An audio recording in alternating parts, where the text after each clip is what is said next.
ரஷ்யாவை நோக்கி அமெரிக்காவுடைய சக்தி வாய்ந்த அணுசக்தி நீர்மூழ்கி கப்பல்களை நகர்த்துவதற்கு ட்ரம்ப் உத்தரவிட்டிருந்தார்.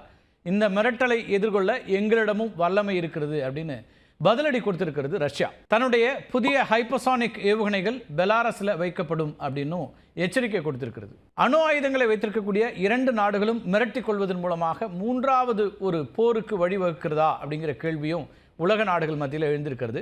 இந்த ஓஷனிக் ஏவுகணைகளை பெலாரஸில் நிலைநிறுத்துவதன் மூலமாக ரஷ்யா நேட்டோ நாடுகளுடைய மையப்பகுதியை மிக குறைந்த நேரத்தில் தாக்க முடியும். இது நேட்டோ நாடுகளுடைய பாதுகாப்புக்கு ஒரு நேரடி அச்சுறுத்தலை உருவாக்கக்கூடியது அப்படின்னு பார்க்க முடியும். நேட்டோ நாடுகளை தாக்குவது அமெரிக்காவை நேரடியாக தாக்குவது போன்றது. அதிவேக ஓஷனிக் ஏவுகணைகளை ரஷ்யாவின் உள்பகுதியிலிருந்து ஏவுவதை விட பெலாரஸிலிருந்து ஏவும்போது அது இலக்கை அடைவதற்கான பயண நேரம் ரொம்ப குறையும். இதன் மூலமாக ஏவுகணை எதிர்ப்பு அமைப்புகள் செயல்படுவதற்கு முன்பு இலக்கை அடைய முடியும் அப்படிங்கிறதா ரஷ்யாவுடைய திட்டம். இது மட்டும் இல்லை, ஓஷனிக் போன்ற ஏவுகணைகளை ஏவுவதற்கு பெலாரஸில் இருக்கக்கூடிய சில பகுதிகள் மிகவும் பாதுகாப்பானதாகவும் ஏவுகணைகளை மறைத்து வைக்கவும் தாக்குதலிருந்து தற்காத்து கொள்ளவும் ஏற்றதாகவும் இருக்கலாம் அப்படின்னு ரஷ்ய இராணுவ வல்லுநர்கள் நம்புகிறாங்க.